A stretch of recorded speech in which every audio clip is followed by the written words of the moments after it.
Hello everyone, তোমাদের সকলকে স্বাগত জানাই আমার আরেকটা নতুন ব্লগে। তো কালকে যেহেতু জন্মাষ্টমী, তো জন্মাষ্টমীর জন্য কি কেনাকাটা বাজার কি করা হচ্ছে সেই আপডেটটাই তোমাদেরকে দেবো। গত বছর আমি ফুল ব্লগ সব কিছু শেয়ার করেছিলাম, এই বছরও একইভাবে শেয়ার করব। তো তোমরা সবটা দেখতে থাকো। আর ভিডিওটা ভালো লাগলে অবশ্যই কিন্তু ভিডিওটাকে লাইক সাবস্ক্রাইব করো, আমার চ্যানেলটাকে প্লিজ সবাই একটু সাবস্ক্রাইব করে ফুল ভিডিওটা তোমরা দেখো, আর বেশি বেশি করে কিন্তু লাইক করো। আর তাহলে চলো ওদিকে মা কি করছে সবটা তোমাদেরকে দেখানো যাক। দেখো এদিকে সব ঠাকুরের বাসন ধুয়ে মা সব পরিষ্কার করে নিয়েছে, ধুয়ে সব জল উবুর করার জন্য, মানে জলটা যাতে বেরিয়ে যায় ধোয়ার পর, তার জন্য সব উবুর করে রেখেছিল। এখন সেগুলোকে সব গুছিয়ে নিচ্ছে। কালকে যেহেতু পুজো, আজকেই সব তোড়জোড় করে কেনাকাটা সব কিছুই প্রায় ওই 70 to 80% হয়ে গেছে কেনাকাটা। এবার তোমাদের দেখাই এদিকে মা এগুলো, আর মা ওদিকে কি বাজার করেছে সেটা তোমাদের দেখাই। আর ওই যে এইদিকে দেখো পুরো এই গামলার এক গামলা নারকেল রাখা হয়েছে। এই নারকেল দিয়ে নাড়ু, তালের বড়া, অনেক কিছুই করা হবে। এই দিয়ে গুড়ের নাড়ু, চিনির নাড়ু সবটাই হবে। আর এই দিকে দেখো ঠাকুরকে যেহেতু আমরা ভোগ দিই, তো ভোগের জন্য দেখো এখানে সব বাজার করা হয়ে গেছে।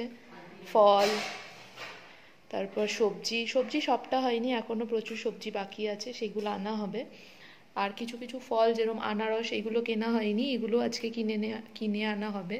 আর এই যে এখানে দেখো ঠাকুরের বস্ত্র, নতুন মুকুট, মালা, তারপর ঠাকুরের নতুন জামা কিছু এনেছি। এগুলো আর খুলে এখন আলাদা করে তোমাদের দেখাচ্ছি না। এখানে খই চিড়ে সবটা আছে। এই দেখো এখানে দুটো তাল নিয়ে এসেছি, বড় সাইজের দুটো তাল, কলা, আর এইদিকে চিড়ে, পেঁপে, গুড়টা এই এটার মধ্যে রাখা আছে, এই টিনের ক্যানটার মধ্যে। আর ওদিকে বাতাসা, সব কিছুই আনা হয়ে গেছে, প্রায় দশকর্মার জিনিস সবটাই আনা হয়ে গেছে। এবার ওই ফুল, সবজি, তারপর কিছু ফল, আর ওদিকে মিষ্টি, এগুলো আনতে হবে। কারণ কি কাল সকাল থেকেই একদম লেগে পড়বে কাজে, সবাই মিলেই একভাবে, সবাই একসাথে মিলে সব কিছু রান্নাবান্না করা হবে। সবটাই তোমাদের সাথে আমি শেয়ার করব। তার আগে মেন যে গোপালকে তোমাদের দেখাই। এই দেখো, এই যে আমার দুই গোপাল দেখো বসে আছে। ওদের সিংহাসনটাও পরিষ্কার করার জন্য মা বাইরে রেখেছে একদম। প্রত্যেক বছরই পুজোর আগে মা ভালো করে পরিষ্কার করে সিংহাসনটা, তাই হচ্ছে ওরা এই ঠাকুরের সিংহাসনে বসে আছে, নালে ওদের আলাদা করে আরেকটা সিংহাসন আছে। আর এই গোপালটা যেটা দেখতে পাচ্ছ, এই গোপালটা, এটা হচ্ছে আমার পিসির বাড়ির গোপাল। পিসি যেহেতু এসছে, তো একসাথে মা বলে যে যতগুলো গোপাল হবে খুব ভালো হয়। এই দুটো তো আমার দুই ভাই, এই যে, আর এটা হচ্ছে পিসির বাড়ির গোপাল।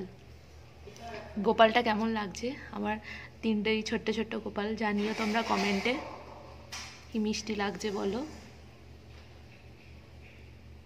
গোপালকে যখন দেখালাম, তাই ভাবলাম তোমাদেরকে ঠাকুরের সিংহাসনটাও দেখিয়ে দিই। এই যে ঠাকুরের পুজো দেওয়া হয়ে গেছে। এই যে দেখো আমাদের ঠাকুরের দুটো সিংহাসন, এদিকে আমার ঠাকুমা ঠাকুরদা, আর এদিকে হচ্ছে আমার দাদা বুলিমা, মানে আমার দিদা দাদু, এদিকে সন্তোষী মা।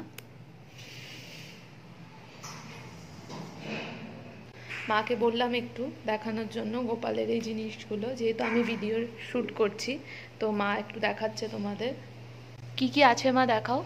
কৃষ্ণের পাখা, এটা কৃষ্ণের একটা কাপড় এনেছি বসার জন্য, ধূপকাঠি, আলতা সিঁদুর, না ঠাকুরের জিনিসগুলো দেখো, ঠাকুরের জামা। এই যে দেখো কি সুন্দর সুন্দর জামা, তিনটে জামা। মা একটা বড় দিতে বললাম। আর এটা হচ্ছে চুনরি। এই দেখো গোপালের নতুন চুল। মা প্রত্যেক বছর চুলটা কেন আমরা কি আমাদের চুল পাল্টাই? বেচারা গোপালের মা নতুন নতুন চুল কিনে নিয়ে আসে। এই দেখো কি সুন্দর ছোট ছোট দুটো মালা, আরেকটা থাকবে তো মালা, তিনটে দেখো মুকুট, একটা বড় মুকুট, এটা বড় আমার বড় গোপালের জন্য, ওই দুটো ছোট ছোট। এই যে দেখো গোপালের সব সাজগোজের জিনিস দেখালামই তোমাদের, ওদের জামা, চুনরি, চুল, মালা, মাথার চূড়া, তারপরে এই পাখা দেওয়ার, হাওয়া দেওয়ার জন্য এই পাখাটা, সবগুলোই মা কিনেছে। আমাদের সাথে আমি সবটাই শেয়ার করলাম, কি কি বাজার কি করা হয়েছে। এখনো প্রচুর বাজার করা বাকি, তবে সেগুলো আজকে করা হবে। কিছুটা গতকাল করে নিয়ে আসা হয়েছে, আর আজকে বাকিটা করা হবে। তো যেটুকু বাজার করে এনেছি, কি কি এনেছি সবটাই তোমাদেরকে দেখালাম। এবার কাল যেদিন পুজো, সেটা হচ্ছে বাকি ব্লগেও থাকবে, সেটা আবার আসবে আর একটা নতুন ব্লগে।